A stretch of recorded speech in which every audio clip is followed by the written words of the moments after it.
Racikan Berita 1. Assalamualaikum warahmatullahi wabarakatuh.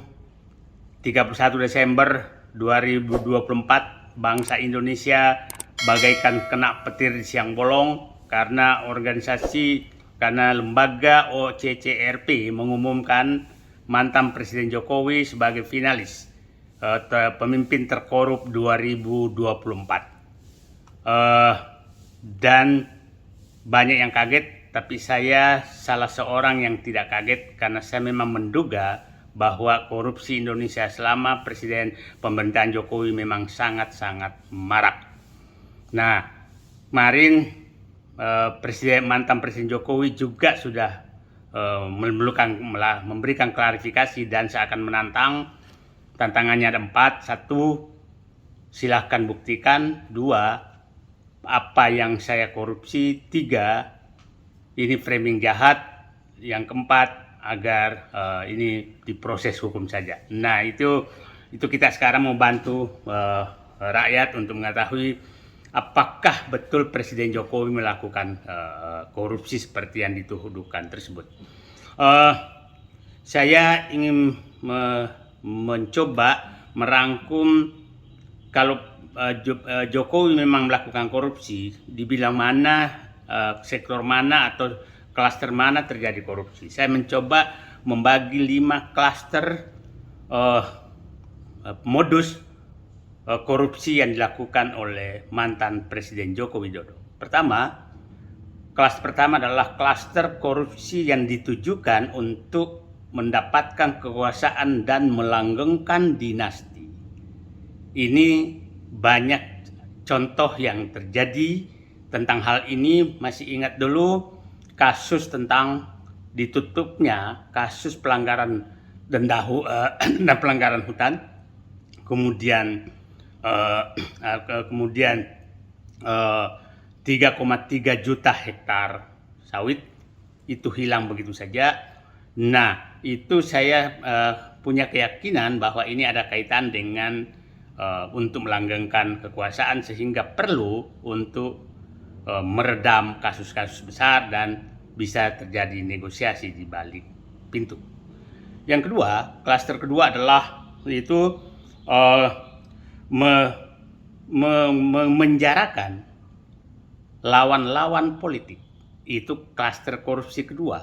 Kita masih ingat bagaimana kasus-kasus menteri-menteri yang terlibat tahu-tahu dihilangkan begitu saja, dan itu sudah diperiksa tapi tidak dilanjutkan. Itu adalah istilahnya korupsi sprindik. Masih ingat kasus impor garam, minyak goreng, HPH, kemudian kasus BTS dan berbagai kasus lain yang menguap begitu saja. Dan masih ingat kasus penggantian Ketua Umum Partai Golkar yang karena isu semua bahwa itu ada 11 sprindik. Itu korupsi klaster kedua. Korupsi klaster ketiga adalah ini ambisi pribadi. Ada 2 subklaster di sini. Klaster pertama adalah ingin punya legacy. Seakan-akan presiden berhasil tapi merugikan rakyat. Contohnya membangun kereta api cepat, membangun infrastruktur yang sangat mahal yang menyebabkan BUMN bangkrut, rakyat mengalami kerugian, membangun IKN, dan membangun bandara-bandara yang tidak sama sekali dibutuhkan demi ambisi pribadi Jokowi. Ambisi pribadi kedua adalah terkait dengan keluarga. Masih ingat kita terkait dengan kasus penyelundupan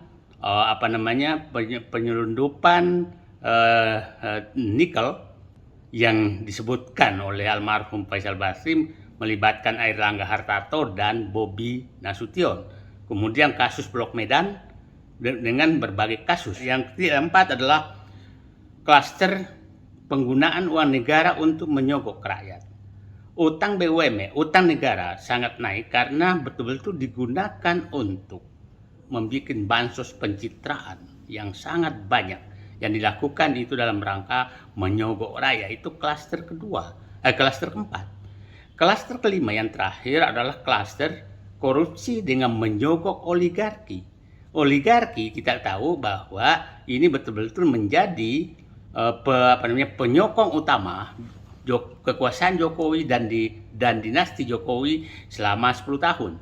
Mereka lah yang mendapatkan fasilitas di berbagai tempat, di pertambangan, di perkebunan, di macam-macam.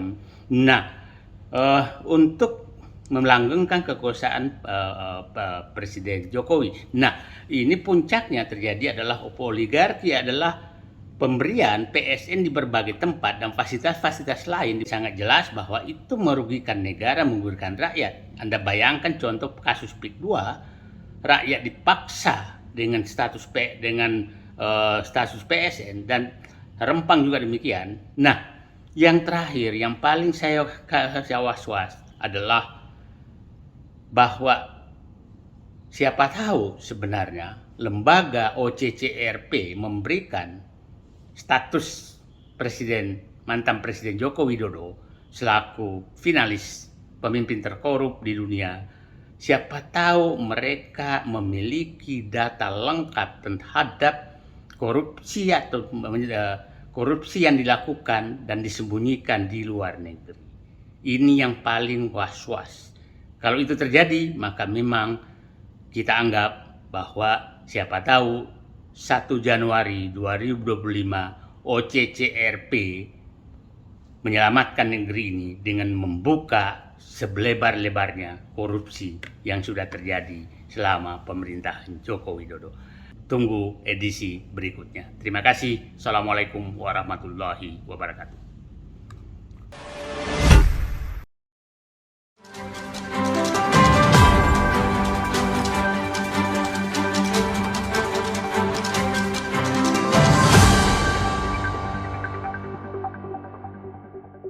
Racikan Berita 1.